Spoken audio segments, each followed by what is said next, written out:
Welcome to Penrose Learning, where we make understanding easy. You want to start removing the decal now, so apply heat to one corner to soften the adhesive. Keep the heat source moving to avoid glass stress. Use a hairdryer on high for 30–60 seconds or a heat gun at low distance. You're warming the glue so it releases rather than smears. Once you feel the edge loosen, lift gently with a plastic scraper or fingernail. Make sure to stop if the vinyl tears and reheat that spot before pulling again. Continue by peeling the decal slowly, keeping the angle shallow so the adhesive stays with the vinyl instead of the glass. When pieces tear, stop and reheat the area, then lift the remaining film in manageable strips. Patience prevents jagged residue.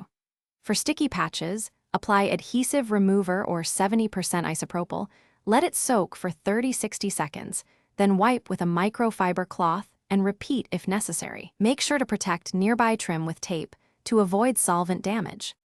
Finish by removing any remaining adhesive with a dedicated remover. Apply, let it sit briefly, then wipe in circular motions until the glass is clean. Once the residue is gone, clean the entire pane with glass cleaner and a microfiber cloth to remove solvent film and restore clarity.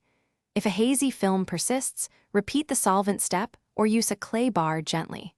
One troubleshooting tip: if the decal won't budge, reheat and add a small amount of solvent. Force can scratch or crack the glass. Thanks for watching. If this was helpful, leave a like and consider subscribing. See you next time.